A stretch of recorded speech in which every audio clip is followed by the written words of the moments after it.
Good morning बच्चों। पिछले class में मैं आप लोग को पढ़ाया था एसेंट ऑफ शेप पढ़ाया था। आज मैं आप लोग को जो पढ़ाने जा रहा हूँ वो है आपका स्टोमेटा। तो कल मैं आप लोग को सामान्य जानकारी दे दिया था स्टोमेटा का। ठीक है, आज देखिएगा स्टोमेटा। ये देखिएगा एक शब्द लिखा है, क्या लिखा है? स्टोमेटा। जनरली जो स्टोमेटा होता है वो पौधे के कहाँ पाया जाता है? लीफ में पाया जाता है। कहाँ मिलेगा भाई? आपका लीफ में। तो जो पौधे के पत्ती का जो लीफ होता है उसमें जो स्टोमेटा होगा वो अलग अलग होता है। कैसा होगा भाई? अलग अलग होगा। किसी में स्टोमेटा ऊपरी भाग में रहेगा और किसी में स्टोमेटा क्या होगा आपका? निचली भाग में रहेगा। और कहीं पास स्टोमेटा कहाँ होगा भाई? आपका ऊपर और नीचे दोनों भाग पे होगा। इस प्रकार के क्या होता है भाई? आपका कंडीशन होता है स्टोमेटा का। क्लियर है? और कुछ ऐसे स्टोमेटा होता है जो पौधे के कहाँ पाया जाता है? स्टेम में। तो इस प्रकार के जो स्टेम में जो स्टोमेटा मिलता है वो कुछ ऐसे जो जिम्नोस्पर्मिक फासिल होते हैं। कौन से फासिल होते हैं? जिम्नोस्पर्मिक फासिल। कुछ टेरिडोफाइटा के प्लांट होगा। कौन से फाइटा के प्लांट होगा? टेरिडोफाइटा के प्लांट होगा। ठीक है, उसके स्टेम में प्रेजेंट होता। क्लियर है? कुछ ब्रायोफाइटा के प्लांट्स होते हैं। कौन से प्लांट होते हैं भाई? ब्रायोफाइटा के, जिसके स्पोरोफाइट में होता है। जैसे कि आपको फ्यूनेरिया। क्लियर हुआ? इसके स्पोरोफाइट में क्या होता है भाई? आपका स्टोमेटा होता है। पहला कंडीशन। ये जो स्टोमेटा का मुख्य काम होता है तापमान को क्या करना? मेंटेन करना। मतलब स्टोमेटा का काम होता है बॉडी में टेम्परेचर को क्या करना? मेंटेन करना। क्लियर हुआ तक कि? अगर पूछा मुख्य रूप से स्टोमेटा का क्या काम होता है तो गैसों का क्या करेगा? आदान और प्रदान। मतलब एक्सचेंज आप क्या होगा? एक्सचेंजेस आप क्या होगा? गैसेस होगा। मतलब गैसों का आदान और प्रदान करेगा। पहला कंडीशन। दूसरा, स्टोमेटा शरीर के तापमान को क्या करता है? मेंटेन। शरीर के तापमान मतलब पौधे के तापमान को क्या करता है? वो मेंटेन करता है। कौन करता है? तो आपका स्टोमेटा करता है। क्लियर हुए तक की? फिर देखिएगा पौधे में जो स्टोमेटा होता है, मैं बता दिया था कि मोनोकाट के प्लांट में किस प्रकार के स्टोमेटा होगा, बताया था डंबल शेप का।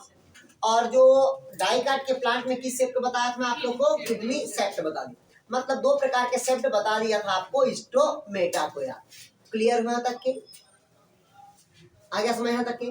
अब देखते हैं कि स्टोमेटा के डिस्ट्रीब्यूशन के आधार पर, वितरण के आधार पर स्टोमेटा के प्रकार। अब हेडिंग डालिएगा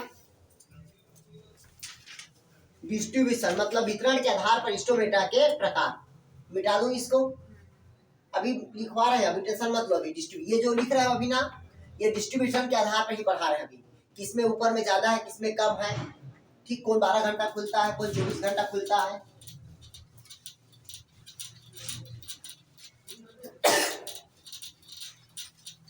पूरा फैल गया वायरस।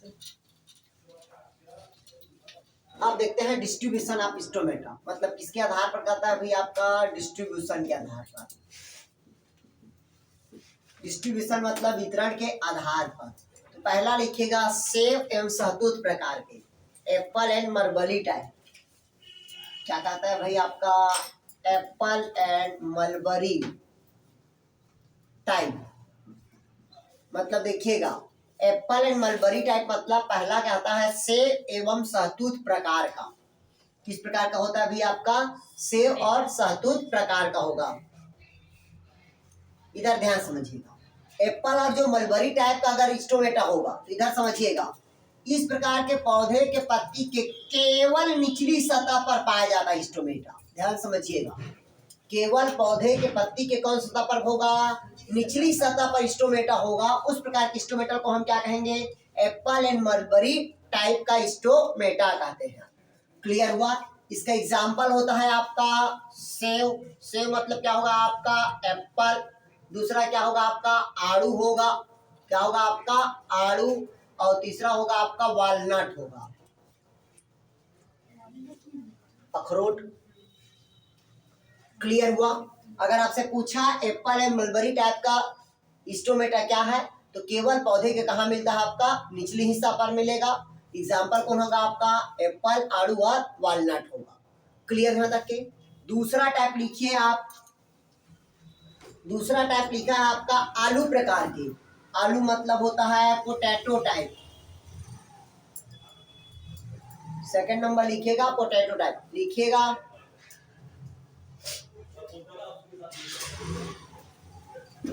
इधर देखिएगा, इधर पहले समझिएगा। पोटैटो टाइप मतलब इस प्रकार के जो स्टोमेटा होगा वो ऊपरी सतह की संख्या क्या रहेगी, ज्यादा रहेगी। ऊपरी सतह की संख्या क्या होगी, ज्यादा, और निचली सतह पे स्टोमेटा की संख्या क्या होगी, आपका कम होगी। इस प्रकार के हम वितरण को हम क्या कहते हैं, पोटैटो टाइप का। एग्जाम्पल लिखिएगा, आलू और सेम में। एग्जाम्पल किसमें होगा, ऊपर नीचे दोनों मतलब एक नीचे। ध्यान समझिएगा। मतलब इस प्रकार का स्टोमेटा ऊपर और नीचे दोनों जगह उपस्थित होगा, बट ऊपरी हिस्सा पे स्टोमेटा की संख्या क्या होगी, ज्यादा, और निचली सतह पे स्टोमेटा की संख्या क्या होगी, कम होगी। इस प्रकार की संरचना को हम, हाँ जी बोलिए सर। इसमें तो शायद निचली में ज्यादा होता है और ऊपरी में कम होता है क्या, आलू टाइप। हाँ सॉरी, निचली सतह पर ज्यादा लिखा है यार, लिख लीजिएगा निचली सतह पे ज्यादा, ऊपरी सतह पे कम। लिखिएगा निचली सतह पे ज्यादा होगा और ऊपरी सतह पे कम होगा।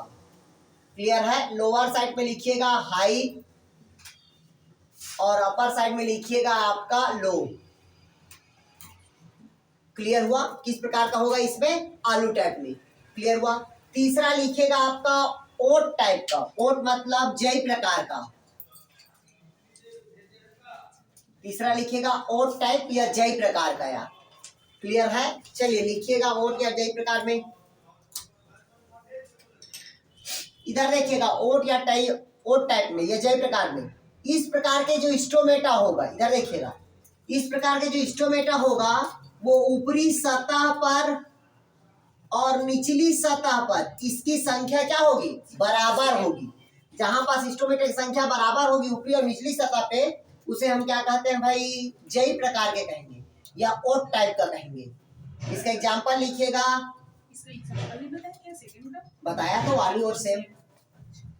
इसका एग्जाम्पल लिखिएगा घास, मक्का और जई में पाया जाता है। मतलब अधिकतर मोनोकाट के प्लांट में किस प्रकार का होगा, तो आपका ओट टाइप का होगा।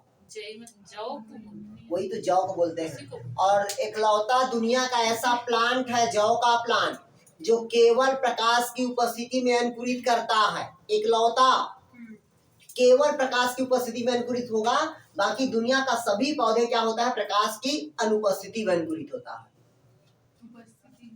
मतलब जई का पौधा प्रकाश की उपस्थिति में अंकुरित होता है, बाकी दुनिया का सभी पौधा प्रकाश की अपसेंट में अंकुरित होता है। तीसरा होता है जई प्रकार का। किसका, जौ को तो जई, वही तो जौ को तो बोलते हैं जई। इधर देखिएगा ओट मतलब क्या होता है, इसकी ऊपरी सतह पर और निचली सतह पर स्टोमेटा की संख्या क्या होगी, समान होगी, तब इसे हम क्या कहते हैं, जई प्रकार के रंध्र कहेंगे। एग्जाम्पल घास, मक्का और जई में पाया जाएगा। अगला लिखिएगा वाटर लिली प्रकार का। मिटा दूं इसको। चौथा लिखिएगा वाटर लिली टाइप का। अब देखिए नाम से पता चल रहा है वाटर लिली मतलब जल में। ठीक, लिखिएगा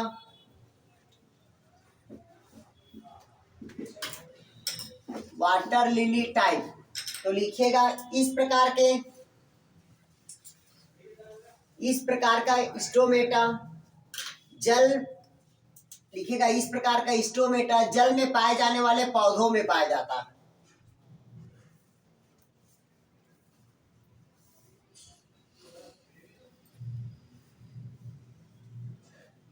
इधर देखिएगा मतलब एग्जाम्पल कहाँ पाया जाता है आपका, केवल हाइड्रोफिटिक प्लांट में। इधर चले समझिएगा कौन से प्लांट में कहता है, हाइड्रोफिटिक। इधर देखिएगा इस प्रकार का जो स्टोमेटा होगा केवल पौधे पत्ती के कहाँ मिलेगा, आपका ऊपरी सतह पर मिलेगा।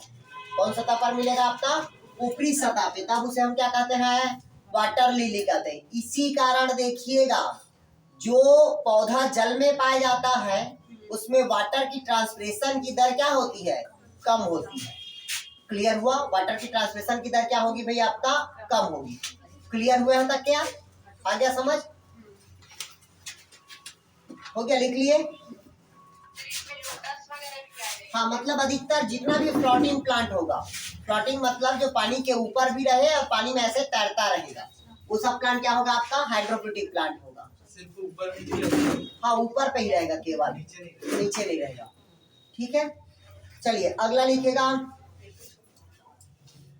अब यहाँ पर देखिएगा ये हो गया। हाँ, लेकिन याद रखना वाटर ली टाइप केवल क्या होगा? Free floating plant. Free floating मतलब समझते हो? मतलब जो पानी के ऊपर तैरता रहे प्लांट। जैसे कि आप लोगों को पता है टेरर ऑफ बंगाल नाम सुने हो? कितने लोग ऐसे हैं जिसको टेरर ऑफ बंगाल के नाम से जाना जाता है? कौन बताएगा? ऐसा कौन सा पौधा है जिसको टेरर ऑफ बंगाल के नाम से जाना जाता है?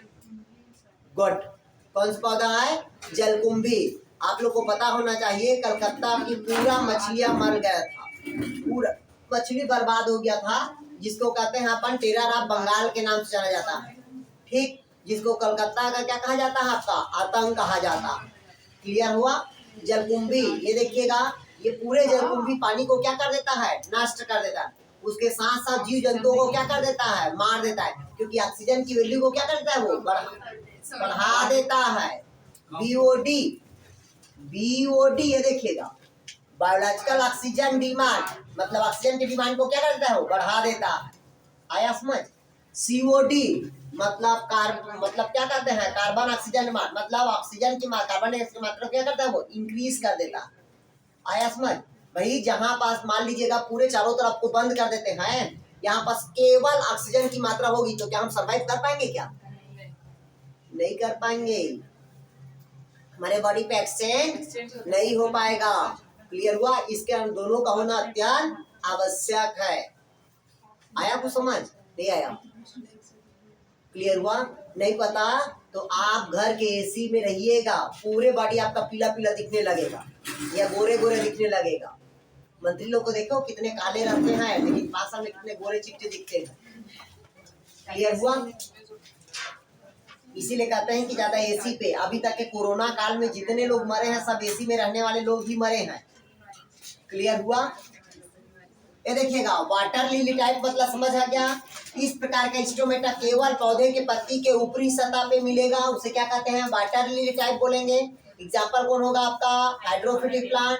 और हाइड्रोफिटिक में कौन सा प्लांट होगा? तो फ्री फ्लोटिंग प्लांट। जैसे कि आप लोग लिखना है तो लिख लीजिएगा जलकुंभी, एजोला,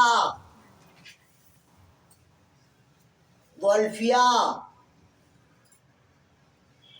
वॉल्फिया, एजोला, जलकुंभी। क्लियर हुआ है? ये सब क्या है? फ्री फ्लोटिंग प्लांट है।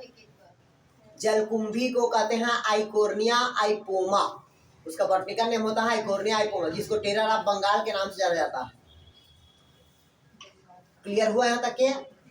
अगला लिखिएगा टेरर ऑफ बंगाल बोलते हैं, ये वाटर लिली टाइप हो गया।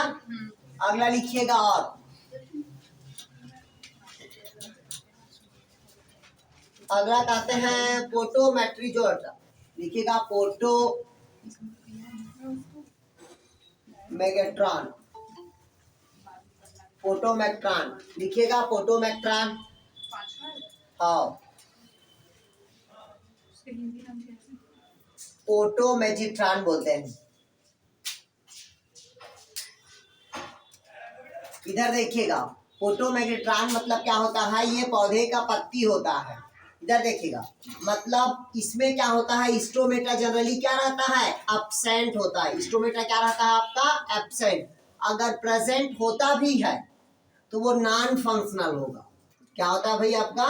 Non functional. ये भी इस प्रकार का जो अधिकतर स्टोमेटा होता है, पहले समझ लीजिएगा फिर लिखिएगा।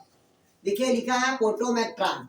पोटोमेट्रॉन की पौधे की पत्ती पे मतलब जनरली स्टोमेटा क्या रहेगा? एब्सेंट रहेगा। अगर रहता भी है क्या रहेगा? वो फंक्शनल। और ऐसे मतलब नॉन फंक्शनल। और ऐसे जो पौधे होंगे वो समुद्र के या पानी के हमेशा अंदर मिलेगा। क्लियर हुआ? मतलब कहाँ कहता है हाइड्रोफिटिक प्लांट, मतलब ये पौधा का ये पत्ती हमको दिखाई नहीं देगा। क्लियर हुआ? सर ये तल में रहेगा, वाटर लिली मध्य पे रहेगा, ऊपर रहेगा और ये नीचे रहेगा। गुड, मतलब यहाँ तक कि हमारा पानी है तो ऊपर आया तो वो फ्री फ्लोटिंग प्लांट हो गया, और नीचे है तो वो फ्री फ्लोटिंग प्लांट नहीं आया। एग्जाम्पल लिखिएगा इसका, समस्त जलमग्न पौधे लिखा है ना, एक्वेटिक प्लांट। एक्वेटिक प्लांट मतलब पानी के अंदर वाले पौधे। क्लियर हुआ? हाँ, हाइड्रिला आ जाएगा आपका। हो गया? देखिएगा, पहला बताया सेब एवं शहतूत प्रकार का बताया। सेब और शहतूत प्रकार का क्या होता है, केवल पौधे की पत्ती के कहाँ होगा, निचली सतह पे।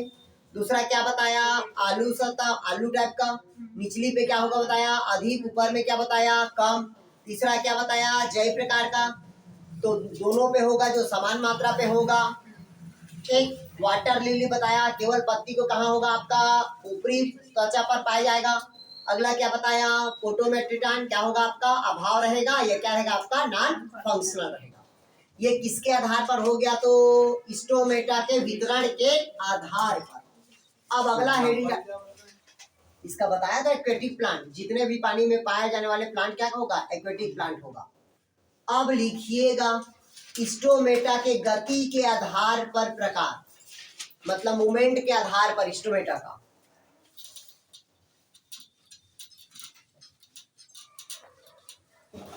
अभी हम क्या देखें भाई, आपका डिस्ट्रीब्यूशन के आधार पर। अब देखते हैं, क्या देखते हैं भाई, classification stomata on the basis of the daily movement. अब मूवमेंट के आधार पर लिखिएगा, मूवमेंट के आधार पर स्टोमेटा के प्रकार। तो पहला लिखिएगा मूवमेंट के आधार पर अल्फा अल्फा टाइप का। पहला लिखिएगा अल्फा अल्फा टाइप। पहला क्या होगा आपका, अल्फा अल्फा टाइप होगा। अल्फा अल्फा टाइप मतलब समझते हो, अल्फा अल्फा टाइप मतलब ये होता है, लिखिएगा, चलिए इसमें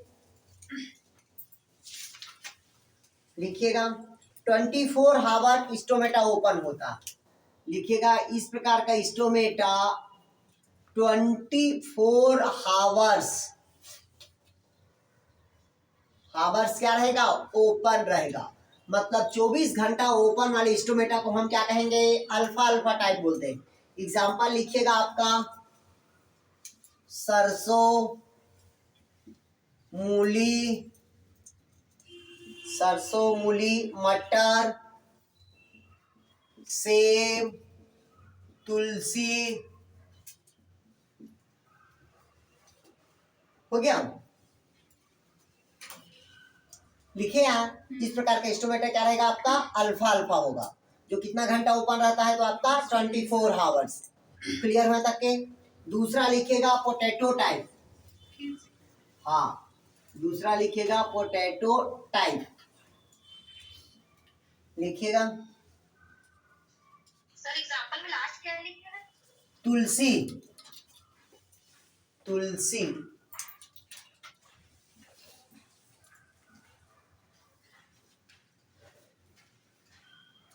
क्लियर है? इधर देखिए, ध्यान समझिएगा। दूसरा किस टाइप का कहता है, पोटैटो टाइप। इधर देखिएगा, जैसे ये पौधे की पत्ती का स्टोमेटा, ये पौधे की पत्ती का क्या है, स्टोमेटा, सायंकाल को छोड़ के, किसको छोड़ के कहता है, सायंकाल के कुछ घंटों को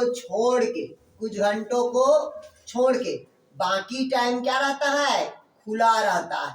मतलब शाम के 1-2 घंटा बस बंद रहता है, बाकी टाइम क्या रहता है आपका, खुला रहता है। उसे हम क्या कहते हैं, पोटैटो टाइप स्टोमेटा कहते हैं। क्लियर हुआ तक के? एग्जाम्पल लिखिएगा आपका, आलू,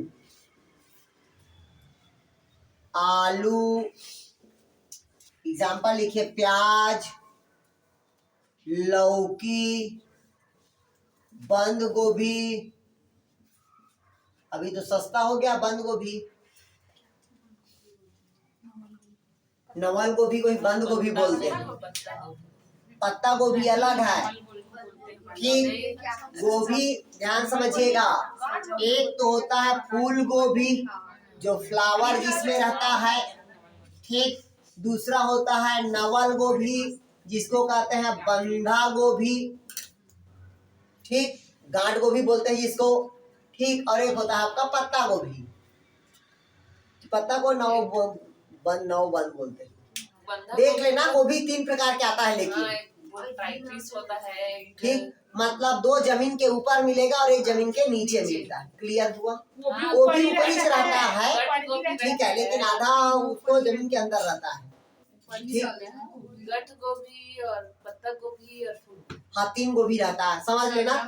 और वो हमेशा हेलो, पत्ता गोभी स्पेशल करेक्टर होता है ट्राइनामेनक्लेचर का, त्रिनाम पद्धति का, कैबेज कैबेज कैबेज, ठीक। वो ट्राइनामेनक्लेचर का स्पेशल एग्जांपल है, वो पूछता ही कभी कभी, ठीक। इधर देखिए, तो पहला क्या बताया, अल्फा टाइप जो 24 आवर्स क्या रहेगा आपका, ओपन रहेगा। दूसरा क्या बताया आप लोग को, पोटैटो टाइप जो सायंकाल के कुछ घंटों को छोड़कर बाकी टाइम क्या रहता है आपका, खुला रहेगा। एग्जाम्पल में क्या बताया, आलू, प्याज, लौकी और क्या होगा आपका, बंधा गोभी। क्लियर हुआ? अगला लिखिएगा तीसरा, जौ प्रकार का, जौ मतलब बार्ली प्रकार का, तीसरा लिखिएगा बार्ली टाइप या जौ प्रकार के। देखिएगा, अब जौ प्रकार के जो होता है वो कहता है कि कुछ घंटों के लिए क्या रहता है आपका भाई, कुछ घंटों के लिए खुलते हैं, कुछ घंटों के लिए खुला रहता है। जैसे मान लीजिएगा 5 से 6 घंटा क्या रहेगा आपका, ओपन रहेगा, बाकी टाइम मतलब दिन को भी और रात को भी क्या रहता है आपका, बंद रहेगा। क्लियर हुआ था क्या? हाँ, कुछ ही घंटों के लिए क्या रहता है आपका, खुला रहेगा, बाकी टाइम आपका क्या रहता है, वो बंद रहता है, जिसे हम क्या कहते हैं, बार्ली टाइप। तो एग्जांपल लिखिएगा, जौ, गेहूं, धान, जौ, गेहूं और धान।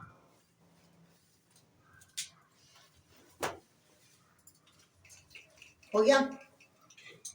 वो भी कुछ घंटे बंद रहता है, वो सायंकाल बस कर रहता है बंद।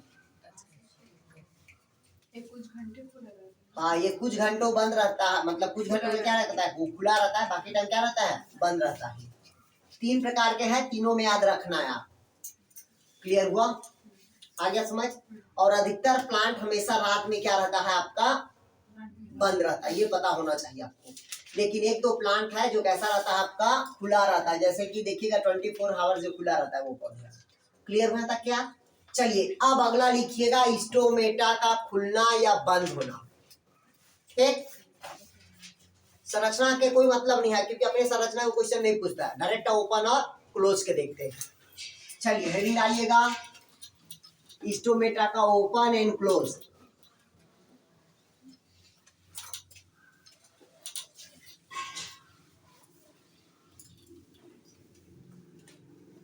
देखिएगा, स्टोमेटा ओपन एंड क्लोज। पहले समझिएगा स्टोमेटा ओपन कैसा होता है, क्लोज कैसा होता है। तो डायग्राम के समझिएगा, डायग्राम से समझ आ जाएगा आप लोग को, ठीक है।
कौन?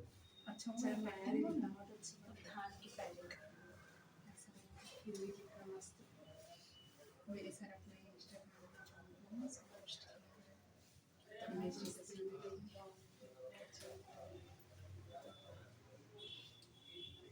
चलिए समझा दूं अब मैं।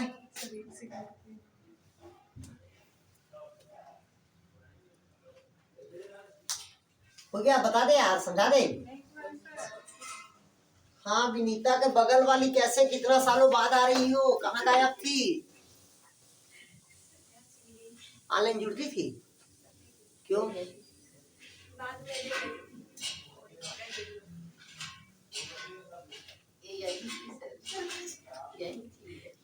कहीं घूम रही थी क्या? ये साथ में आए हैं हम लोग। हाँ मैं समझ गया, क्रिसमस ही मना रही थी, वहां भी मना ली यहाँ भी मना ली। मतलब देखो विनीता झूठ नहीं बोलती, सब बता देती है वो।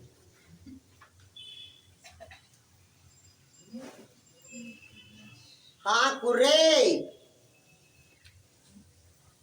सर हम खड़े हो जाएंगे टिकट करके। हाँ रेशमा, रेशमा रेशमा कब आ रही है पूछो तो। क्यों रेशमा कब आ रही हो बिलासपुर? नहीं आ रही। हाँ विद्या कैसे नहीं आ रही? मधुकर, दो मधुकर है ना यार। सर ये खुला है कि बंद है? ये दिख रहा है, ये पैक है, ये क्लोज है। वो डार्क है वो। ये क्लोज है और ये ओपन है।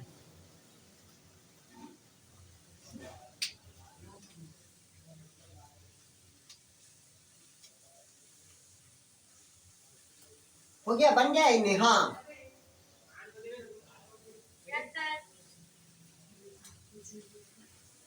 देखो सबका नाम याद है मेरे को, रिंकी, गायत्री, सबा, भावना।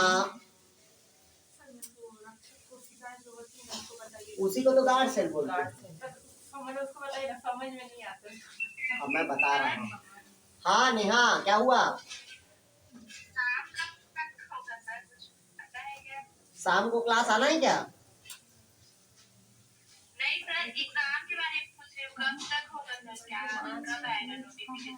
ये आपका ये भाजपा और कांग्रेस सरकार के लड़ाई में हम लोग बर्बाद हो रहे हैं। ये सही बात है। वो लोग अपने वोट बैंक के लिए मरे जा रहे हैं और उन लोग के चक्कर में हम पिसा रहे हैं। दोनों अगर राजी हो जाए तो शायद वैकेंसी जल्दी आ जाए।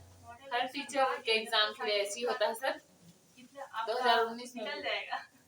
नहीं मिला है, नहीं मिला है। आज मिलाएंगे। सर पेडागोजी वगैरह कब से होगा? पेडागोजी होगा होगा, पेडोलॉजी होगा। आज कौन से कराएं? कब आया? कल आएगा। बच्चों ये सब देख रही थी क्या? सीक्रेट दे दी। सीक्रेट था। नहीं साइंटिस्ट का हाँ उसका भी मिला नहीं आज, लेकिन वही ना क्वेश्चन। हाँ क्वेश्चन देखना पड़ेगा। सर सीधा रिजल्ट देखो। Result correct. चलिए स्टार्ट करें अब। ध्यान सुनिएगा, चलिए इधर देखिएगा, इधर देखिएगा। सबसे पहले कहता है स्टोमेटा का क्या कहता है? ओपन एंड स्टोमेटा का क्लोज। पहले समझिएगा, ध्यान सुनिएगा आप लोग। सबसे पहले यहाँ पास कौन सा लाइट है? सनलाइट है। कहाँ कौन सा लाइट है भाई आपका? सनलाइट। ये डायरेक्ट सनलाइट पौधे के पत्ती के किस भाग में पड़ता है? तो स्टोमेटा के पास। कहाँ पास पड़ेगा? स्टोमेटा। और जैसी लाइट पड़ेगा तो जहां पास द्रव रहता है, ल्यूमेन भरा रहता है, वहीं पास लाइट आएगा। और जैसी लाइट आता है तो कौन सा आएगा आपका? लाइट आया। जैसी लाइट आया तो वहां पास एक प्रेशर पड़ता है। क्या पड़ता है? प्रेशर। उस प्रेशर को कहते हैं अपन टर्गर प्रेशर कहते हैं, जिसको कहते हैं अपन स्फीतित दाब बोलते हैं। क्या बोलते हैं? स्फीतित दाब, या उसे अपन कौन सा प्रेशर कहते हैं? Turgor pressure. तो जैसी लाइट पड़ता है तो टर्गर प्रेशर क्या होगा? हाई होगा। मतलब स्फीतित दाब क्या होगा? ज्यादा होगा। तो जब स्फीतित दाब यहाँ पास ज्यादा पड़ा, जब स्फीतित दाब यहाँ पास ज्यादा पड़ा तो ये क्या होगा? बाहर की तरफ भागेगा। भागेगा कि नहीं भागेगा?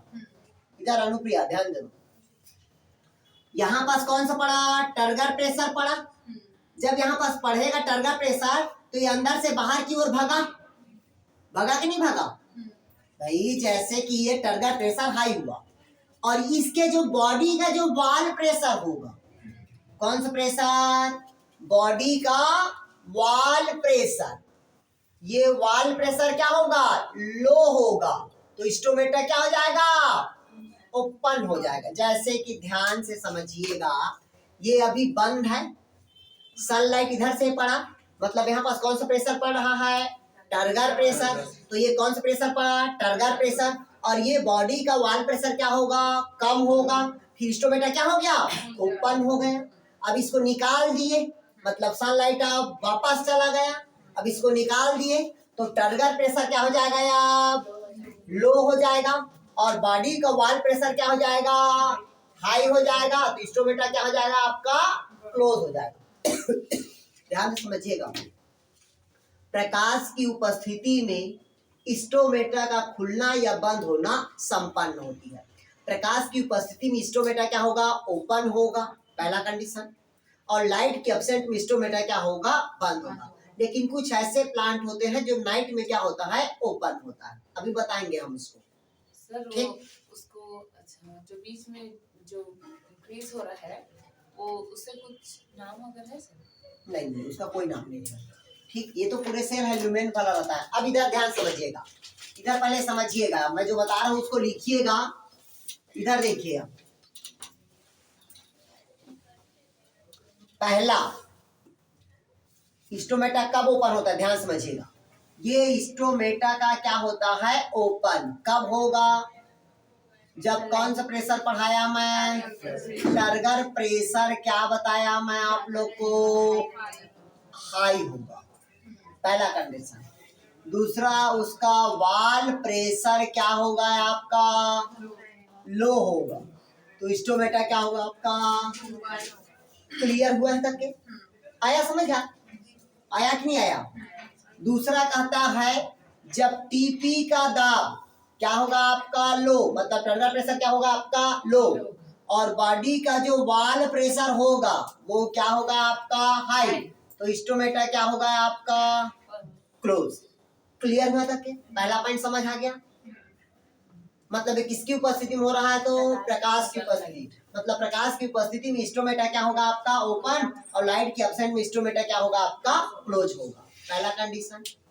आ गया समझ, नहीं आया समझ, नहीं आया भाई। अब जैसे सूर्य प्रकाश पड़ा, कहाँ पड़ा, पौधे की पत्ती पे पड़ा, पौधे की पत्ती पे पड़ा, तो पौधे की पत्ती को क्या करेगा, वो तनाव पैदा करेगा, तो तनाव पैदा मतलब कौन सा प्रेशर पड़ रहा है, टर्गर प्रेशर, स्फीति दाब हुआ, देखिए ओपन हो गया ये, और इसका बॉडी का वॉल प्रेशर क्या हुआ, कम हुआ, तभी तो अंदर घुसा भाई। ये टाइट रहेगा और ये प्रेशर पड़ेगा और ये ढीला नहीं होगा तो जाएगा अंदर, नहीं जाएगा, मतलब ये क्या हुआ, टर्गर प्रेशर हुआ, और ये क्या हुआ, वॉल प्रेशर हुआ, तो स्टोमेटा क्या हो गया, ओपन। अब इसको हम खींच दिए, तो खींच दिए मतलब टर्गर प्रेशर अब क्या हो गया, कम हुआ, और बॉडी का वॉल प्रेशर क्या हो जाएगा, हाई हो जाएगा।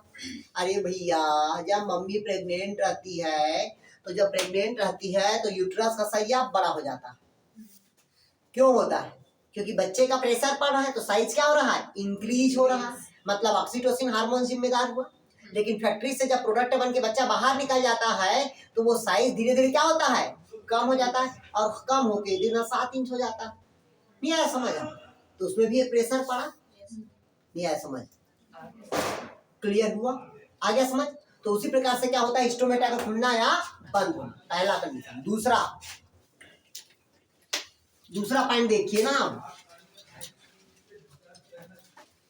दूसरा पॉइंट कहता है अगर पीएच 7 है, पीएच कितना है, 7, तो स्टोमेटा क्या होगा आपका, ओपन।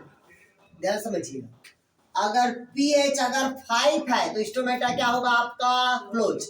अगर आपसे पूछेगा पीएच 7 रहेगा तो स्टोमेटा क्या होगा, ओपन, और पीएच 7 से अगर कम है तो क्लोज रहेगा। क्लियर हुआ है तक के, आया समझ, नहीं आया। तीसरा देखिएगा, ध्यान समझिएगा, तीसरा पॉइंट, जब पौधे के स्टोमेटा के अंदर, इसके अंदर स्टोमेटा के अंदर अगर पोटेशियम अंदर गया, कहाँ गया, अंदर गया, तो स्टोमेटा क्या हो जाएगा, ओपन। जब पौधे के स्टोमेटा से पोटेशियम कहाँ निकल गया, बाहर, तो स्टोमेटा क्या हो जाएगा, क्लोज।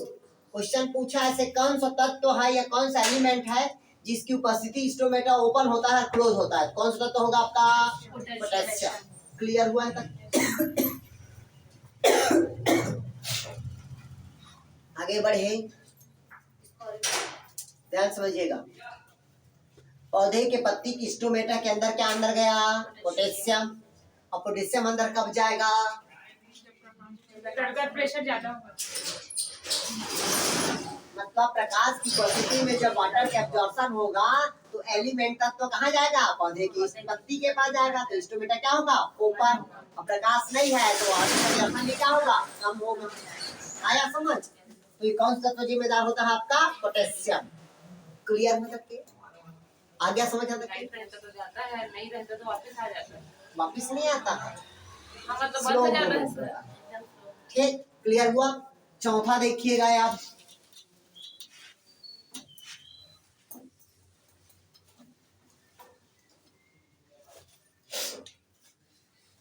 एक होता है स्टार्च, हाँ, और ग्लूकोज। इधर देखिएगा, ध्यान से समझिएगा। ये स्टार्च से क्या बनता है आपका? ग्लूकोज। तो स्टोमेटा क्या रहेगा आपका? ओपन। और ग्लूकोज से स्टार्च बनेगा तो क्या होगा आपका? क्लोज। देखिए चलिए,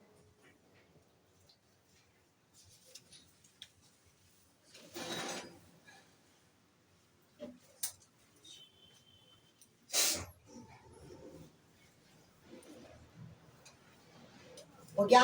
मतलब स्टार्च से ग्लूकोज बनेगा तो स्टोमेटा क्या होगा आपका? ओपन। और ग्लूकोज से स्टार्च बनेगा तो स्टोमेटा क्या हो जाएगा आपका?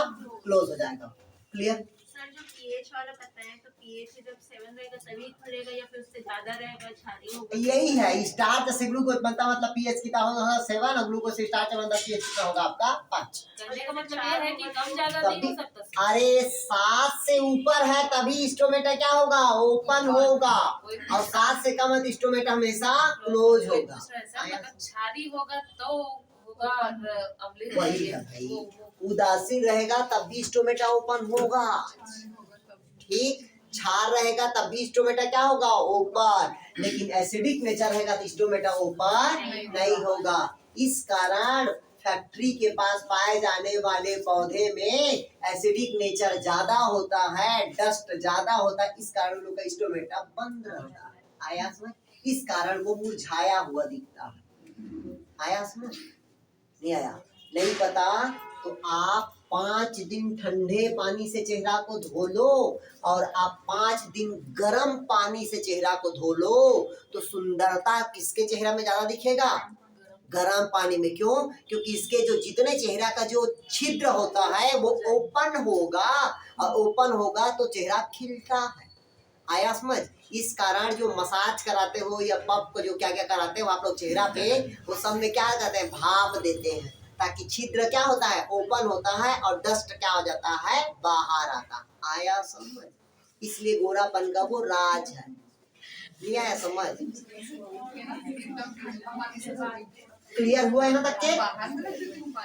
हेलो, आ गया समझ? नहीं आया? बन जाएगा। चलिए अगला देखिएगा। हो गया यार? हेलो, आया कि नहीं आया? तो समझ क्लियर हुआ? 3-4 पॉइंट है जिससे स्टोमेटा ओपन होगा और क्लोज होगा। क्लियर हुआ तक के? अगला पॉइंट लिखिएगा।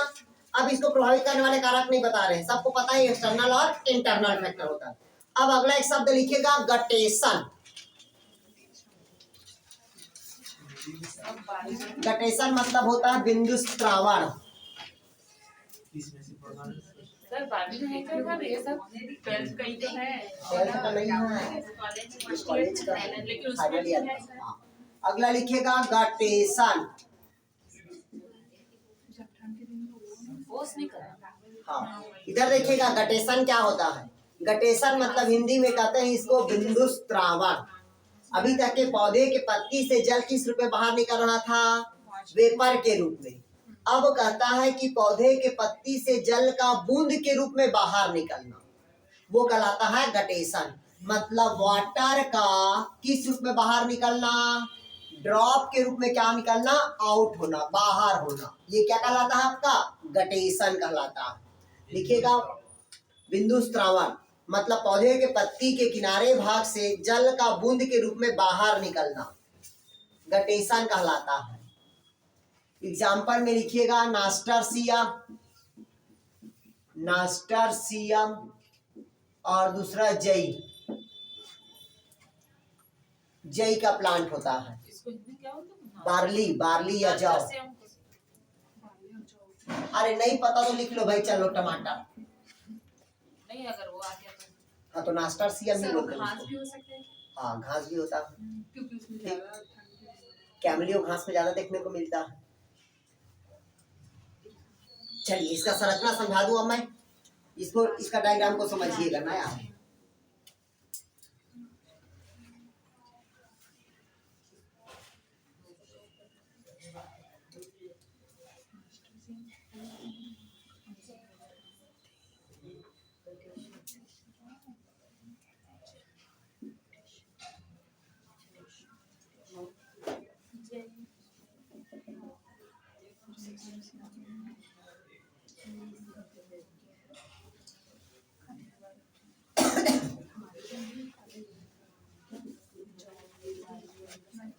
चलिए लिखिएगा।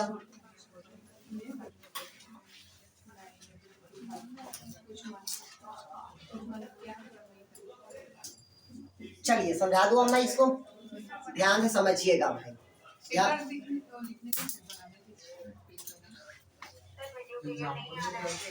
एक बार करके जुड़ो ना यार। माया नहीं यार, सॉरी गायत्री।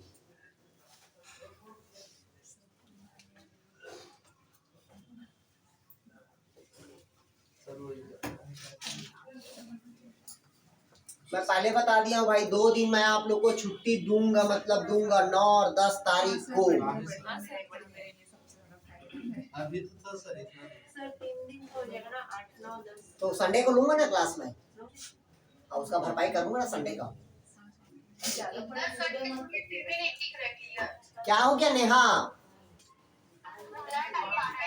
तो हम कट रहे हैं, हम लोग जुड़ रहे हैं, उसके बाद आप लोग जुड़े रहना। हम कट रहे हैं ना।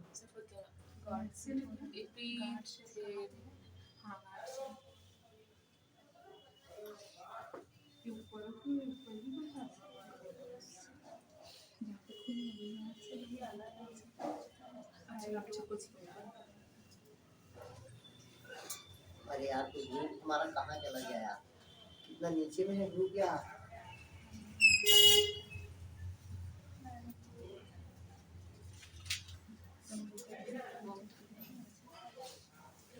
देखो अब आ रहा है नेहा। हेलो नेहा। हाँ जब दिक्कत रहता है तो हम लोग हमको बता दिया करो, हम कट जाया करेंगे फिर जुड़ जाया करेंगे। क्या हो गया? सर एक दिन ज्वाइन कर लेंगे, ऐसा नहीं बोलता, कर जाएंगे।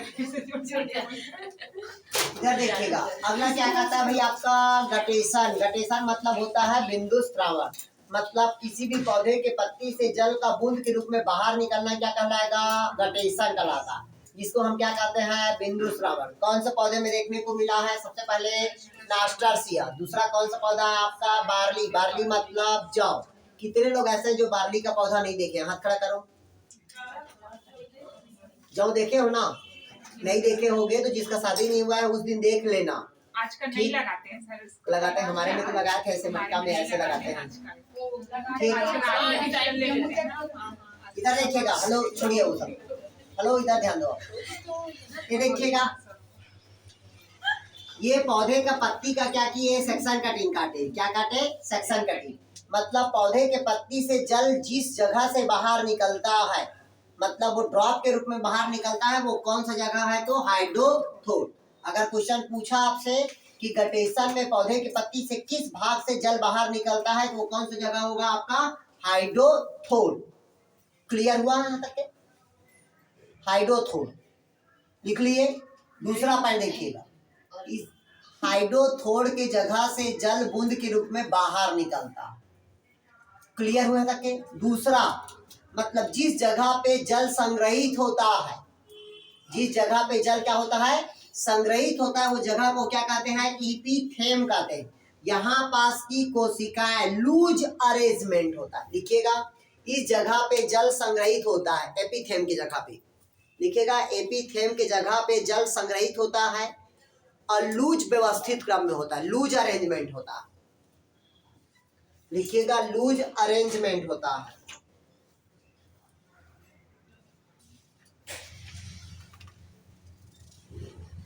कैसा होता है? तो लूज अरेंजमेंट होता है।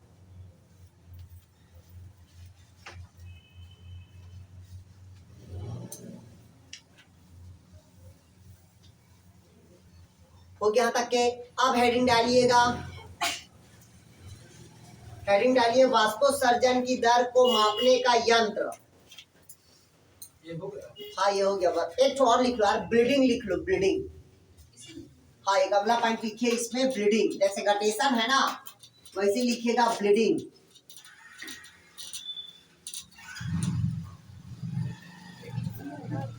अगला लिखिएगा ब्लीडिंग। ब्लीडिंग को हिंदी में लिखिएगा रस त्रावण बोलते हैं। हाँ रस त्रावण मतलब ब्लीडिंग। ब्लीडिंग का मतलब समझिएगा, जैसे कि आपको पता होगा, जैसे कि फीमेल में एक साइकिल आता है, ठीक, जिसको क्या कहते हैं भाई? Maturation cycle. ये मैच्योरेशन साइकिल क्यों आता है आपको पता है? क्योंकि बॉडी पे एस्ट्रोजन और प्रोजेस्टेरॉन हार्मोन्स की क्या होती है? कमी होती है, ठीक। तो जितने ओवरी से जो ओवम निकल के कहाँ चला जाता है? यूट्रस में चला जाता है, गर्भाशय से, और वहां से रिस के ब्लड कहाँ निकलता है? बाहर निकलता है। तो उसी प्रकार से पौधे के कठोर मजबूत पार्ट्स, मतलब कौन से पार्ट्स होगा? स्टेम। स्टेम से ही कटे हुए भाग से, ठीक, जो रस होता है मतलब सेप होगा, वो टपकता है, ऐसे बूंद बूंद के रूप में जो टपकता है, उसे हम क्या कहते हैं? ब्लीडिंग कहते हैं। मतलब पौधे के कठोर भाग से जल का बूंद बूंद के रूप में टाइम समय में क्या करना? बाहर निकलना, ये कहलाता है ब्लीडिंग। लिखिएगा यहाँ तक के, लिखिए। ऑटोमेटिक निकलता है कि काटने से? अरे भैया कटने से निकलता है, और ऑटोमेटिक तब निकलता है जब पौधे के स्टेम में हल्का से छिद्र रहता है। जैसे लाशा जानते हो? गोंद, लाशा जानते हो ना? गोंद यार, ठीक है। तो वो क्या होता है? वो ब्लीडिंग के कंडीशन पे आता है, ऐसे टपकता है।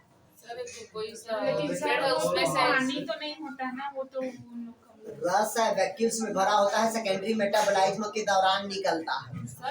तार वगैरह का वृक्ष होता है क्या? तार उसमें काटना पड़ता है तब निकलते हैं। लिखिए चलिए, पौधे के कठोर तने वाले पौधे को काटा जाता है। लिखिएगा पौधे के कठोर तने वाले, पौधे के कठोर तने को काटा जाता है तो कटे हुए भाग से जल द्रव के रूप में स्रावित होता है। कटे हुए भाग से जल द्रव के रूप में स्रावित होता है, उसे ब्लीडिंग कहते हैं।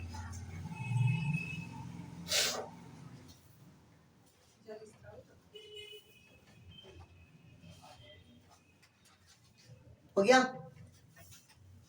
कटे हुए भाग से क्या होता है? जल द्रव के रूप में स्रावित होता है। अगला हेडिंग डालिए आप लोग, वाष्पोत्सर्जन की दर को मापने वाला यंत्र। लिखिएगा ट्रांसपिरेशन की दर को मापने वाला यंत्र। अब यंत्र का नाम बस लिखेंगे भाई आप लोग।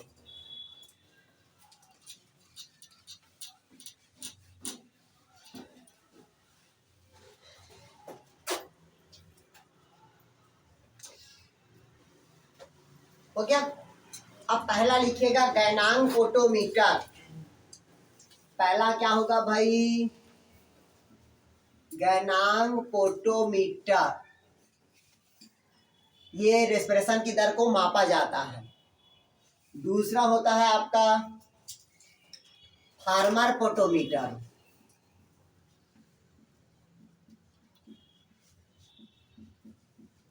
तीसरा लिखिएगा डार्विन का फोटोमीटर।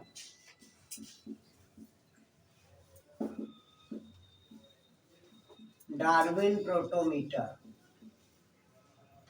ठीक है। ये तीन ऐसे फोटोमीटर हैं जिससे रेस्पिरेशन की दर को क्या किया जाता है?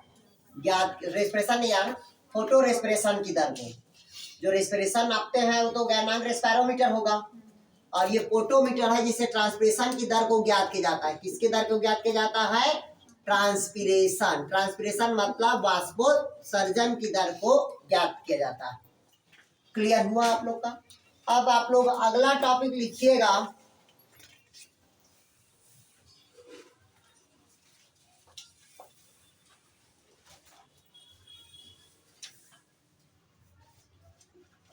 अब अगला लिखिए आप लोग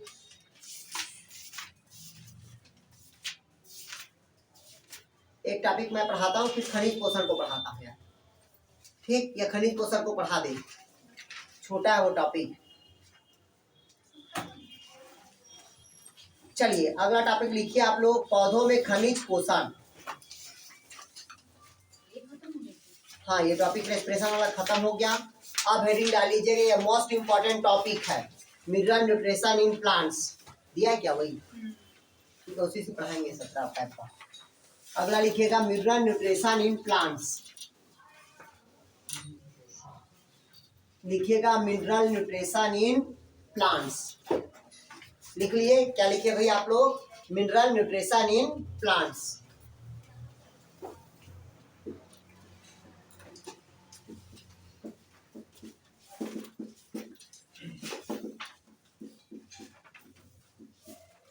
लिखिएगा मिनरल न्यूट्रिशन इन प्लांट मतलब पौधों में खनिज पोषण।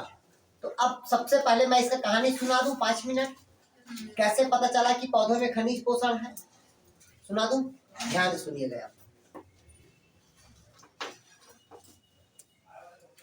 इधर समझिएगा यार, खनिज पोषण को क्या लिखता है भाई? Mineral nutrition in plant. हम कैसे पता चले कि पौधे में खनिज पोषण की आवश्यकता होती और पौधे में कौन कौन सा खनिज पोषण उपस्थित होता है? तो सबसे पहले हम दीप्ति के घर गए। किसके घर गए? दीप्ति के घर। और उसके घर पे एक पौधा है। वो कौन सा पौधा है? तो मान लीजिएगा चिरायता का प्लांट है। चिरायता मतलब जानते हैं कौन सा प्लांट है वो? गुड, मेडिसिनल प्लांट है, जिसे मलेरिया वाले को वो खिलाया जाता है। मलेरिया का दवाई उसी से बनता है, चिरायता से बोलते हैं। वही कुनैन, वही कुनैन की प्रजाति ही है। क्लियर है? चिरायता ही बोलते हैं उसको, चिरमाई चिरमाई इसे बोलते हैं। ठीक, इधर देखिएगा, ये चिरायता का प्लांट हम इसके घर में गए और जड़ सहित उसको क्या कर लिए? उखाड़ लिए। क्या कर लिए? उखाड़ लिए। उखाड़ने पश्चात इसके मिट्टी को मतलब जड़ को क्या कर दिए? वाश कर दिए। वाश करने पश्चात इसका वेट कर लिए। तो वेट किए तो कितना किलो का था? मान लीजिएगा 1 केजी का था। 1 केजी का था। 1 केजी का उखाड़ लिए हैं, उसको जड़ को धो दिए हैं, धोने के बाद वेट कर लिए हैं। अब इसको धूप में क्या कर दिए? इसको सुखा दिए। क्या कर दिए हैं? सुखा दिए। तो सुखाए तो कितना ग्राम का हो गया? ये 500 ग्राम का। अब सुखाने पश्चात इसको क्या कर दिए? जला दिए। और जलाने पश्चात वेट किए तो इसका वेट कितना ग्राम हुआ? 100 ग्राम हुआ। कितना ग्राम हुआ? 100 ग्राम। और इसी 100 ग्राम का जब हम परीक्षण किए तो उसमें देखे तो 17 प्रकार के क्या था? मिनरल न्यूट्रिशन था। कितने प्रकार के मिनरल न्यूट्रिशन था? 17 प्रकार के।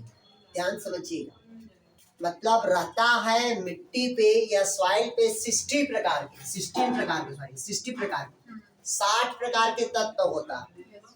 क्लियर है? लेकिन पौधों में उपस्थित जो तत्व मिला वो टोटल कितना प्रकार का प्राप्त हुआ? 17 प्रकार के।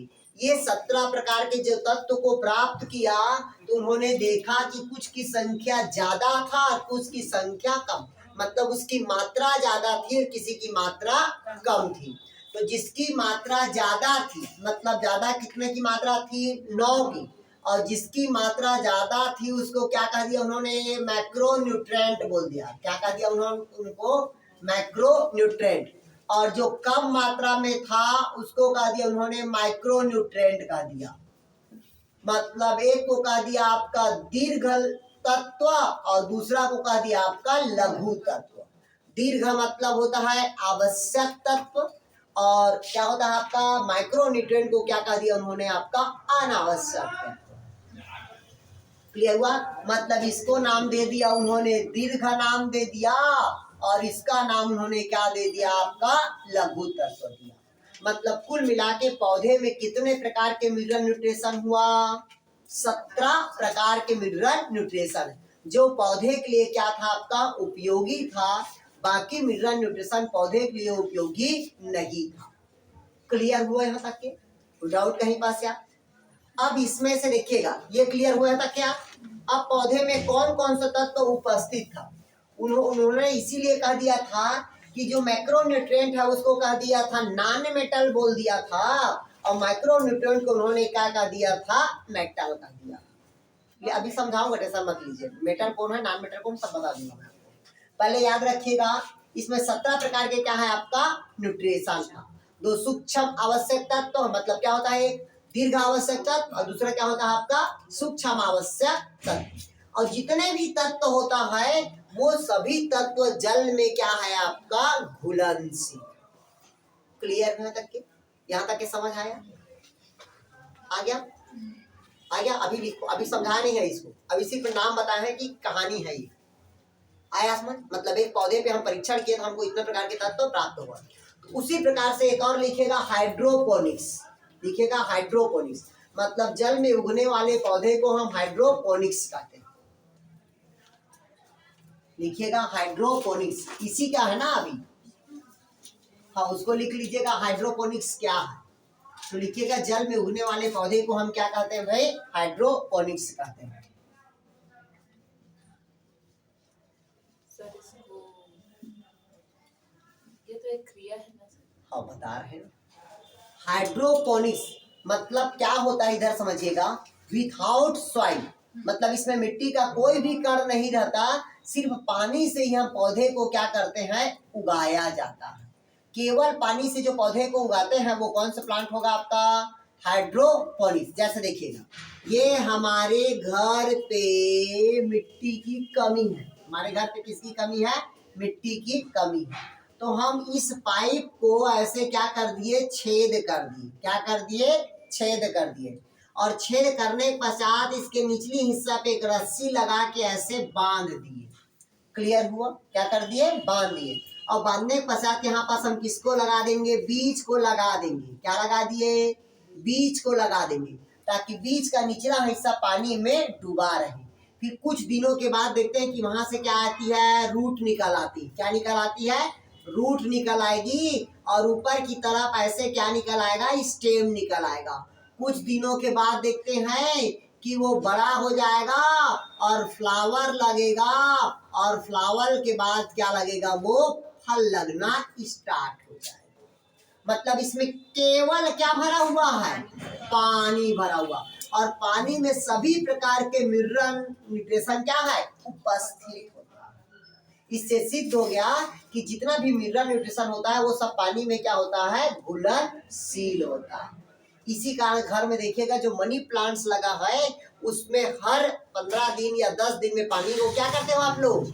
चेंज करते हो, क्योंकि उस पानी का जितना भी मिनरल न्यूट्रिशन को क्या कर लिया है? एब्जॉर्ब कर लिया। आया समझ? तो सिद्ध हो गया कि जल में उगने वाले पौधे को हम क्या कहते हैं भाई? अपन हाइड्रोपोनिक्स। क्लियर हुआ? आया कुछ समझ में? नहीं आया? तो अगर पूछा जल में उगने वाले पौधे को हम क्या कहते हैं तो हाइड्रोपोनिक्स कहेंगे। दूसरा होता है सैंड कल्चर।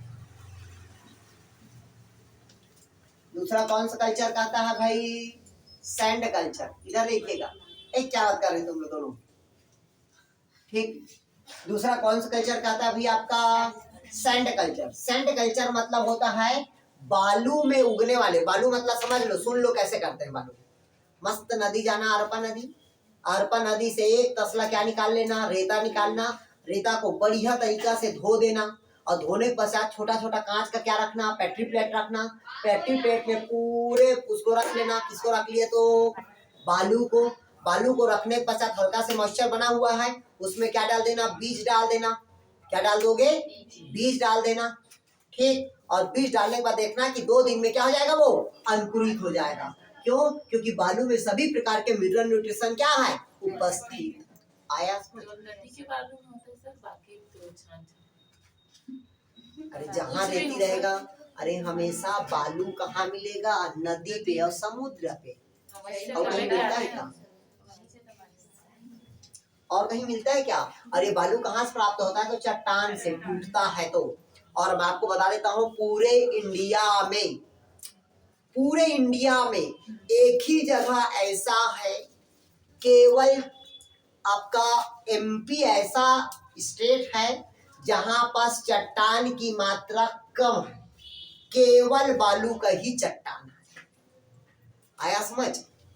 इसलिए भसकने का डर ज्यादा वहीं रहता, क्योंकि ऐसा कहा जाता है कई लाखों करोड़ों वर्ष पहले वो पूरे क्या था, एमपी छत्तीसगढ़ पूरे समुद्र था। आया समझ? इस कारण पूरा रेतीली वाला चट्टान कहाँ मिलेगा आपको? मध्य प्रदेश में। पचमढ़ी देख लो, जितना भी जाओगे आप लोग पचमढ़ी जाओगे, हमेशा चट्टान मिलेगा, रेतीला वाला चट्टान। ठीक? नहीं आया समझ? गए कि नहीं गए हो? Yes sir. एक बार जरूर जाना पचमढ़ी। ठीक, हम तो गए थे अपने, ठीक समझ गए? जरूर जाना, बहुत बढ़िया जगह, समझ गए? रेगिस्तान वाला ठीक, हाँ बढ़िया जगह है।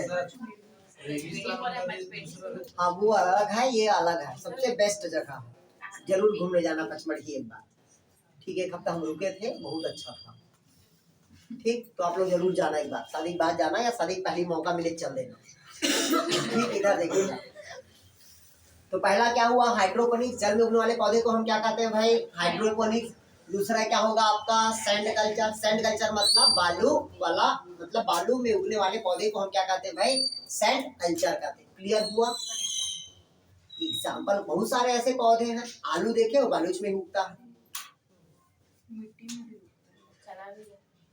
अधिकतर बालू में उगता है आलू, और जो आलू बालू में उगता है उसकी साइज क्या होती है? बड़ी। क्यों होती है साइज बड़ी? गुड, उसको गैप मिलता है, भोज्य पदार्थ ज्यादा अधिक मात्रा मिलता है। और मिट्टी में क्या हो जाता है? वो कम जाता है। क्या? एलोवेरा को, हाँ, एलोवेरा तो जीरोफिटिक प्लांट है वो। ठीक, आ गया समझ? है नहीं आया?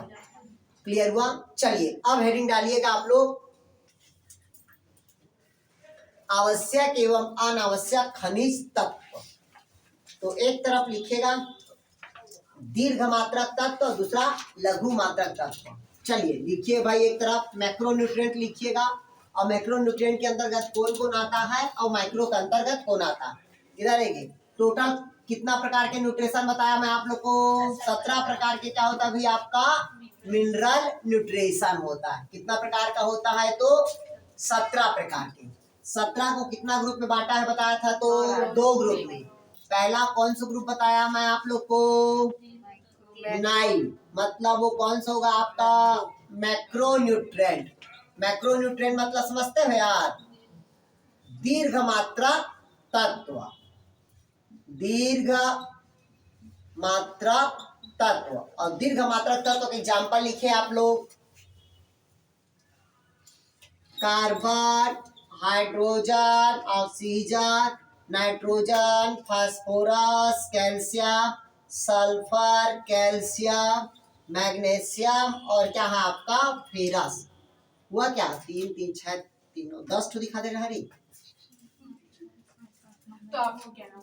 3 3 6 3 कार्बन, हाइड्रोजन, ऑक्सीजन,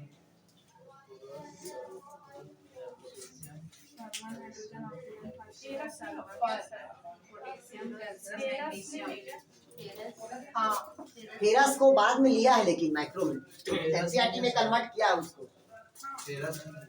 फेरस नहीं लिया था, लेकिन बाद में लिए हैं उसको। कहाँ दिया है? दिया है, उसी में दिया है। अच्छा हाँ, बृहद में लिखे पादप के 1 से 10 मिलीलीटर ग्राम प्रति विद्युत होती है, जिसमें पहला क्या हो गया आपका? Carbon, hydrogen, oxygen, phosphorus, sulphur, potassium, calcium, magnesium. Ferrous को छोड़ दिया।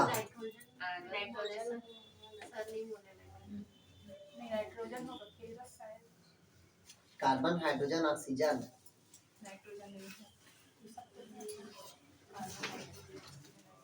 उसके बिना कैसे बनेगा नाइट्रोजन? बताइए, देखो तो एक बार ध्यान समझिएगा। मतलब 3 3 6 7 8 9, हाँ सही है। ठीक, इधर देखिएगा, पहला कार्बन है, दूसरा हाइड्रोजन, तीसरा ऑक्सीजन, चौथा नाइट्रोजन, पांचवा फास्फोरस, पोटेशियम, सल्फर, कैल्शियम और मैग्नीशियम।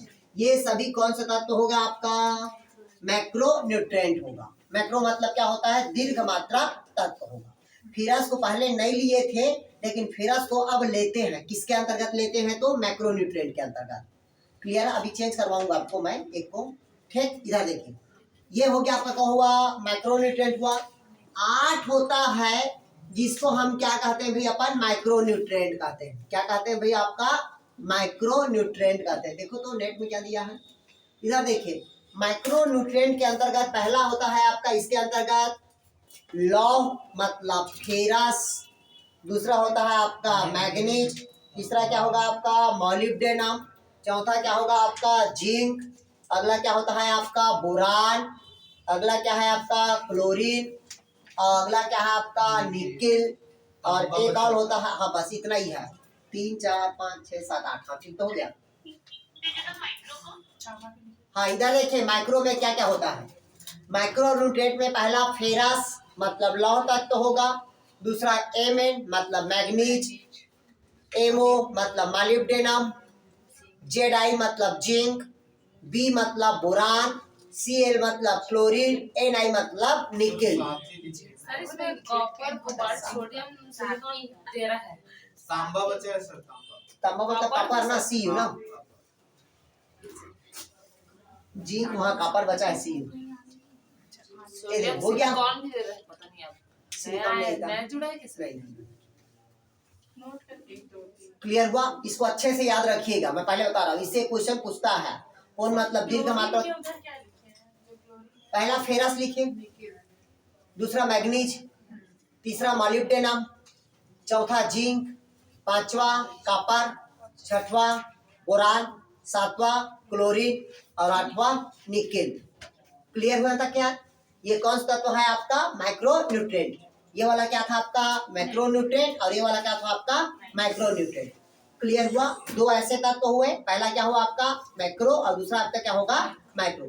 अब पौधे में इसकी कमी से और अधिकता से बहुत सारे क्या होती है?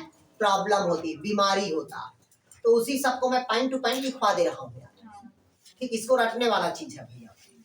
किसकी कमी से कौन बीमारी होता है, किसकी कमी से क्या होता है, तो जो पॉइंट टू पॉइंट है और किसका क्या काम होता है उसी को लिखवा रहा हूँ मैं आप लोग। ठीक, तो इसको मैं एनसीईआरटी से लिखवा दूं। एनसीईआरटी से पॉइंट टू पॉइंट लिखवा देता हूँ। पहला लिखिएगा नाइट्रोजन,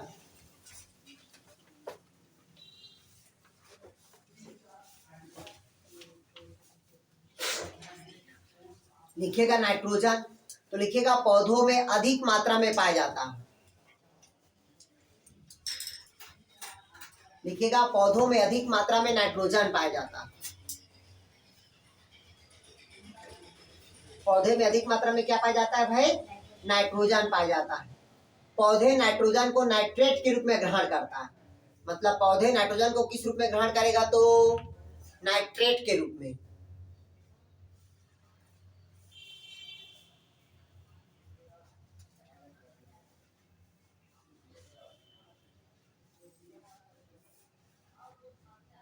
हो गया? लिखिएगा नाइट्रोजन में या उपापचय की क्रिया में भाग लेता है। उपापचय मतलब पौधे के, अगर पूछेगा पौधे के किस भाग में अधिक मात्रा में उपापचय होता है, तो आपको पता होना चाहिए सूट अपेक्स में। अधिक मात्रा में कहाँ होता है पौधे के उपापचय? तो सूट अपेक्स में होता है। और कौन सा कोशिका अंग से रिलेटेड है पूछा अगर मेटाबोलाइज्म, उपापचय, तो कौन सा कोशिका अंग से है? गुड, माइटोकॉन्ड्रिया में। आगे समझ, मतलब नाइट्रोजन का पौधा किस रूप में ग्रहण करता है? नाइट्रेट के रूप में। और पौधा अधिक मात्रा में मेटाबोलाइज्म क्रिया कहाँ होता है? तो नाइट्रोजन के प्रेजेंट में। ठीक, और लिखिएगा इसमें, लिखिएगा नाइट्रोजन, लिखिएगा नाइट्रोजन प्रोटीन के रूप में, न्यूक्लिक एसिड के रूप में, विटामिन के रूप में, हार्मोन्स के रूप में मुख्य रूप से संघटक होता है। लिखिएगा nitrogen protein, nucleic acid, DNA RNA, समझ गए ना? न्यूक्लिक एसिड, विटामिन और हार्मोन का मुख्य संगठक होता है। हार्मोन का मुख्य संगठक होता है, विटामिन और हार्मोन का।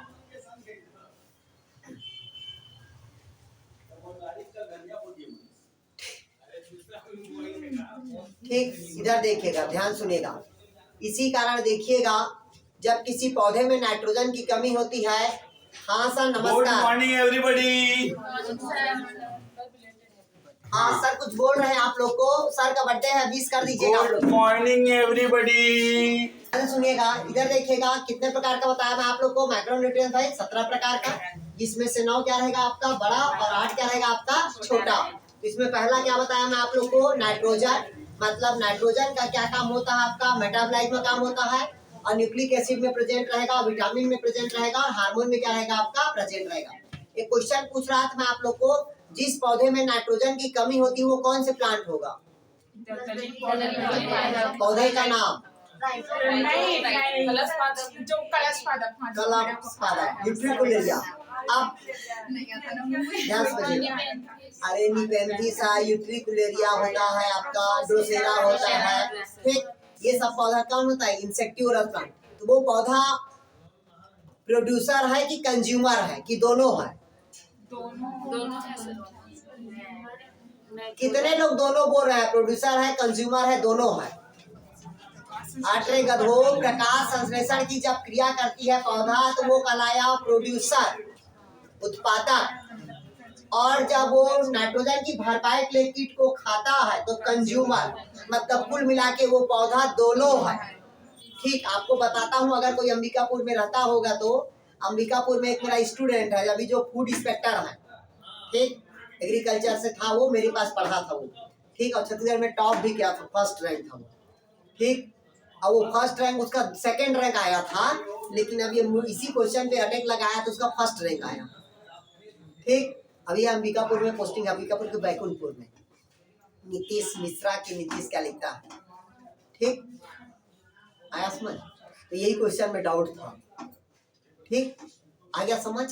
तो नाइट्रोजन युक्त जो भी पौधा रहेगा वो दलदली जगह पे रहेगा, और जो भी नाइट्रोजन की भरपाई में जो खाता है वो कौन सा होगा आपका, इंसेक्टिवोरस प्लांट होगा। मतलब वो प्रोड्यूसर भी और कंज्यूमर, मतलब दोनों होगा। क्लियर हुआ? तो मनुष्य क्या है, प्रोड्यूसर की कंज्यूमर है? कंज्यूमर खुद बना। हाँ, कंज्यूमर है हम लोग, प्रोड्यूसर नहीं है। नहीं हम लोग क्लियर हुआ? इधर देखेगा, हम क्या है, कंज्यूमर है, हम सिर्फ खाते वाले हैं। क्लियर हुआ? हो गया? चलिए दूसरा पॉइंट लिखिएगा, फास्फोरस।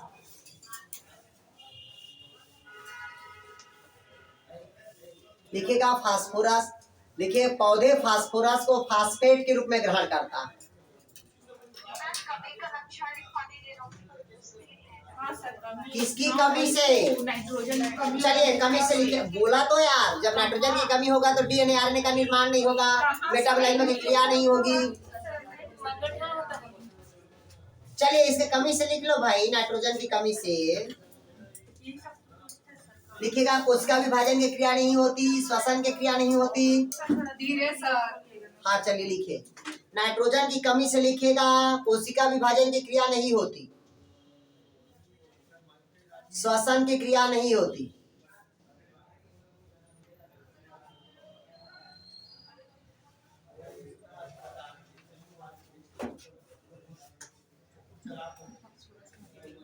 देखिए इसकी कमी से कोशिका भित्ति पे लिग्निन का जमाव हो जाता है। देखिए इसकी कमी से कोशिका भित्ति में लिग्निन का जमाव हो जाता है।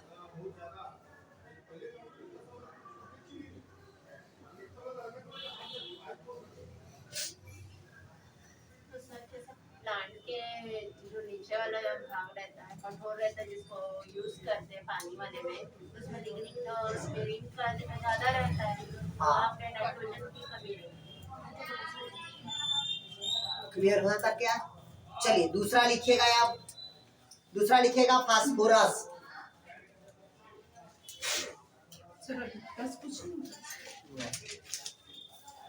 लिखिएगा फास्फोरस। लिखिएगा पौधे फास्फोरस को फास्फेट के रूप में ग्रहण करता है। लिखिएगा पौधे फास्फोरस को फास्फेट के रूप में ग्रहण करता है।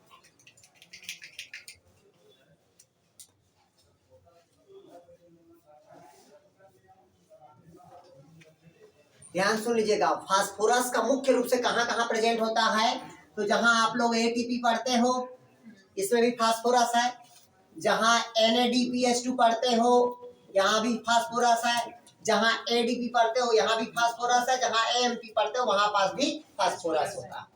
आया समझ? जहाँ जहाँ P मिलेगा वो सब क्या है? फास्फोरस, मतलब फास्फेट ग्रुप का होता है। मतलब यहाँ पास लिखिएगा, चलिए लिखिएगा, या सह एंजाइम ऊर्जा के लिए भरपूर होता है। सह एंजाइम मतलब कोई एंजाइम ऊर्जा के लिए भरपूर होता है। सह एंजाइम या को एंजाइम ऊर्जा के लिए भरपूर होता है।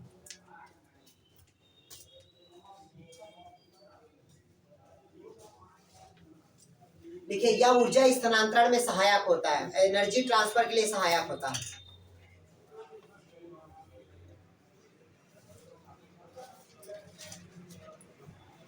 लिखिएगा, ऊर्जा स्थानांतरण में सहायक होता है। अगला लिखिए, यह फास्फोराइलेशन की क्रिया के लिए महत्व होता है। फास्फोराइलेशन, फास्फोराइलेशन मतलब समझते हो?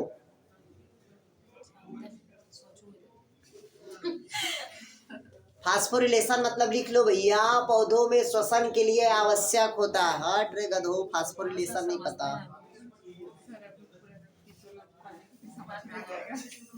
फास्फोरिलेशन की क्रिया में क्या होता है? सहायक होता है।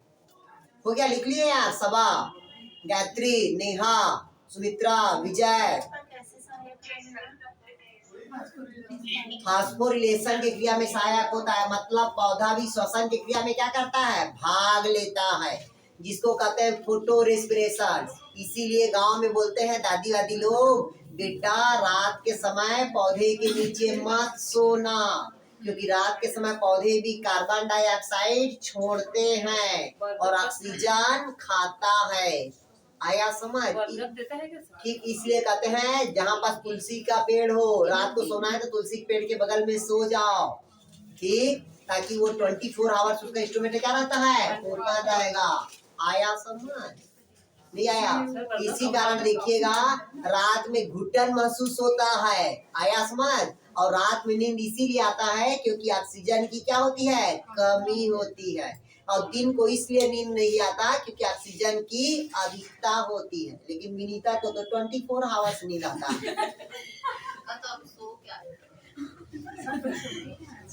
क्लियर हुआ?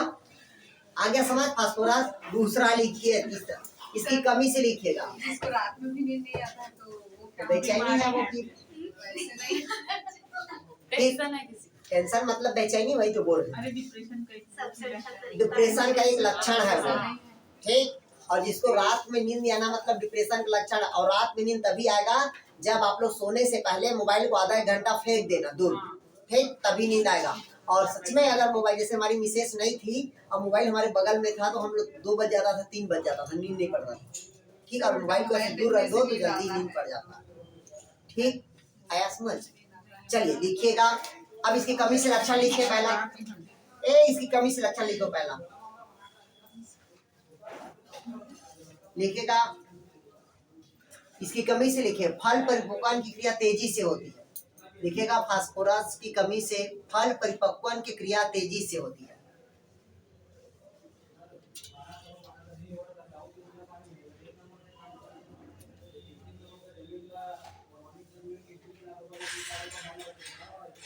लिखिएगा, इसमें द्वितीयक वृद्धि नहीं होती। देखिए, इसकी कमी से द्वितीयक वृद्धि नहीं होती।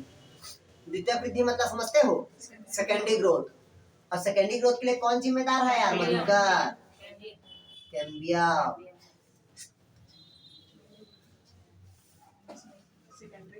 चलिए तीसरा पॉइंट लिखिएगा, लिखिए है इसकी कमी से। लिखिएगा, नेक्रोसिस हो जाता है। नेक्रोसिस मतलब ऊतकक्षय।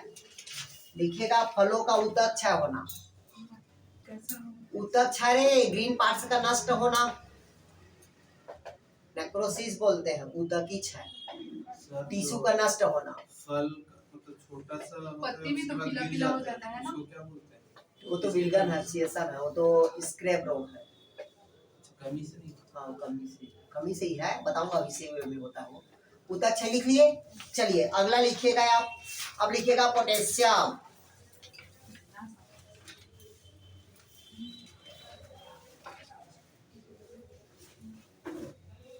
अगला क्या लिखे भाई? पोटेशियम। चलिए लिखिएगा, लिखिए पौधे पोटेशियम, लिखिएगा पोटेशियम को पोटेशियम आयन के रूप में ही ग्रहण करता है।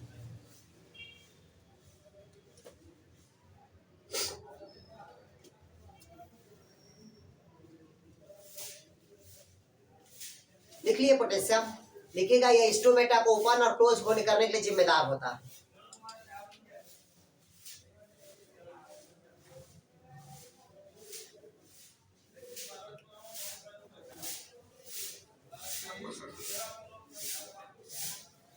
स्टोमेटा का ओपन और क्लोज करने के लिए जिम्मेदार होता है। लिखिएगा पोटेशियम अधिक मात्रा में तना का शीर्ष भाग और जड़ का शीर्ष भाग, पोटेशियम अधिक मात्रा में तना का शीर्ष भाग और जड़ का शीर्ष भाग और पत्तियों में पाया जाता है।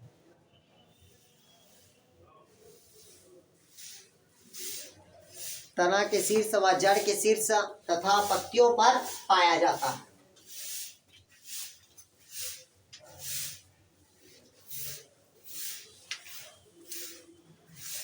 हो गया यार? अब इसकी कमी से लिखेगा, लिखिएगा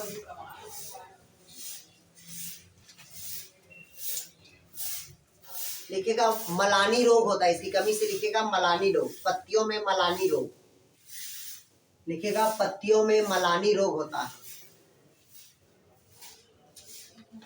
पत्तियों में मलानी रोग, मलानी मतलब पौधे की पत्ती का पीला हो के क्या हो जाना? गिर जाना, वो कहलाता है मलानी रोग, वेल्टिंग रोग बोलते हैं। वेल्टिंग रोग, वेल्टिंग डिजीज बोलते हैं उसको।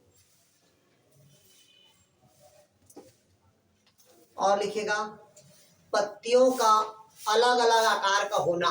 लिखिएगा पत्तियों का अलग अलग आकार का होना, कहीं छोटा कभी बड़ा कभी मुरझा जाना, ये सब क्या होते हैं? इसकी कमी से होता है। किसकी कमी से? तो पोटेशियम की कमी से। हो गया। अगला लिखिएगा कैल्शियम।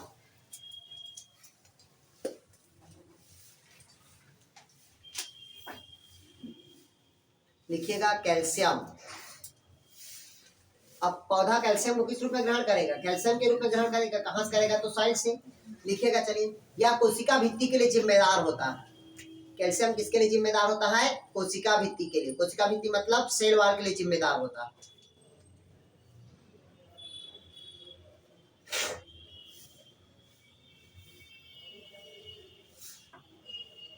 लिखिएगा किसके लिए जिम्मेदार होता है? तो आपका कोशिका भित्ति के लिए। कोशिका भित्ति मतलब समझते हो? सेल वॉल में किसका होता है? कैल्शियम मैग्नीशियम ज्यादा रहता है। लिखिएगा इसके अलावा कोशिका विभाजन,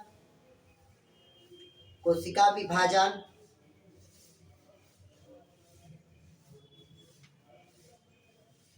क्या लिखिए? कोशिका विभाजन, कोशिका वर्धन मतलब सेल इलॉन्गेशन, और कार्बोहाइड्रेट के स्थानांतरण के लिए उपयोगी होता है। कार्बोहाइड्रेट के स्थानांतरण के लिए उपयोगी होता है। कार्बोहाइड्रेट के स्थानांतरण के लिए उपयोगी होता है।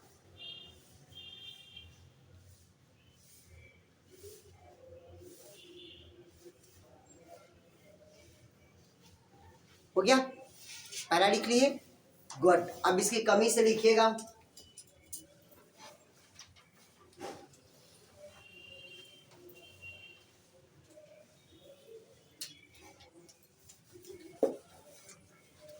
लिखिएगा इसकी कमी से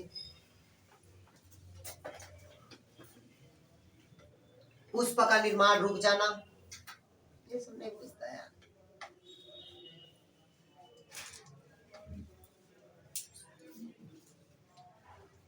हो गया?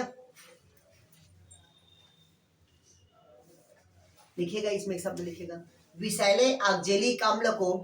लिखिएगा हाँ, विषैले ऑक्जेलिक अम्ल को कैल्शियम ऑक्जेलेट में बदलता है। विषैले ऑक्जेलिक अम्ल को कैल्शियम ऑक्जेलेट में बदल देता है।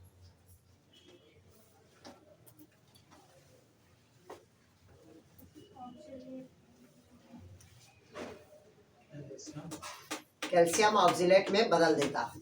हो गया? अगला पॉइंट लिखिएगा सल्फर।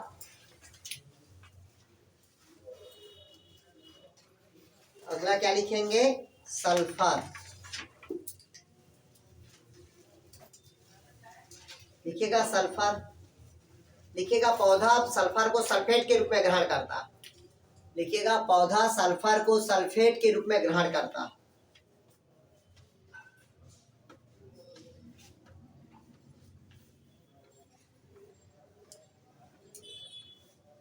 लिखिएगा यह पौधे के जड़ में नोड्यूल का निर्माण करता।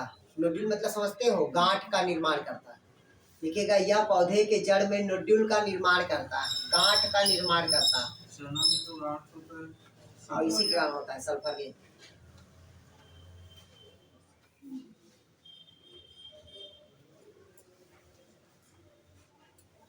ठीक है, लहसुन, प्याज, सरसों के तेल। लिखिएगा लहसुन, प्याज, सरसों के तेल, इसी का गंध आता है, सल्फर का गंध।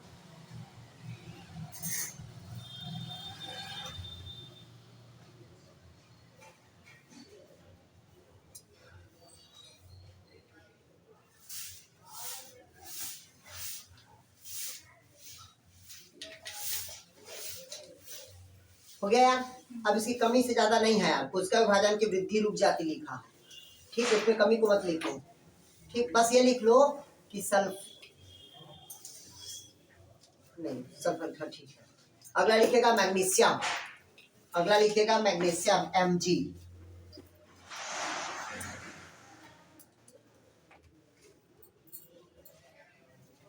लिखेगा यह क्लोरोफिल का मुख्य तत्व होता है। लिखिए यह क्लोरोफिल का मुख्य तत्व होता है। इसकी उपस्थिति में प्रकाश संश्लेषण की क्रिया होती है। लिखिए यह क्लोरोफिल का मुख्य तत्व होता है। कौन बताएगा क्लोरोफिल ए का फार्मूला? चलिए बताइए। कार्बन, हाइड्रोजन, ऑक्सीजन, नाइट्रोजन और मैग्नीशियम। 55, 70, ऑक्सीजन 5, 4, 1। किसका है क्लोरोफिल? ए का। बी का 55, 70, 6, 4।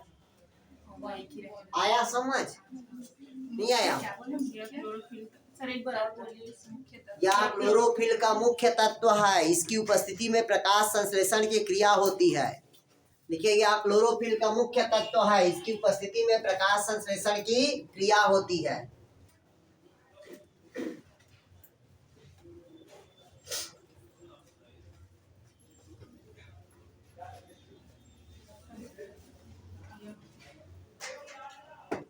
देखिएगा इसकी कमी से हरी महीनता होता है, क्लोरोसिस होता है।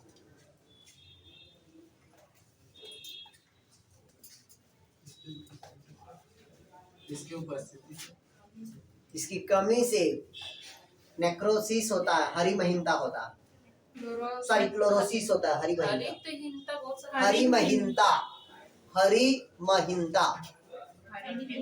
हाँ, क्लोरोसिस होता है। हो गया? अगला लिखिएगा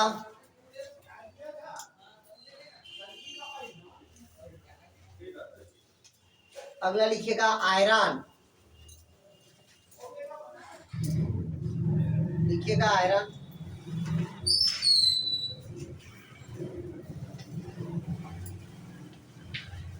देखिएगा आयरन इलेक्ट्रॉन परिवहन तंत्र में भाग लेता है, ईटीएस में भाग लेता है।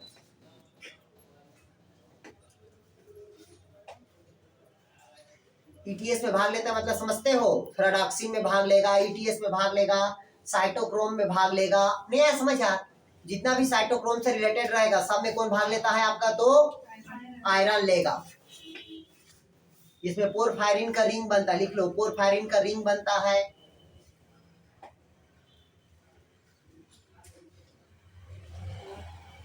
पोरफायरिन का रिंग बनता है। इसकी कमी से लिखेगा प्रोटीन संश्लेषण की क्रिया रुक जाती है। बाकी तत्वों को आप लोगों को कल लिखवाऊंगा मैं। कल आप लोग को इसको खत्म कर दूंगा मैं कि क्रिया रुक जाती है।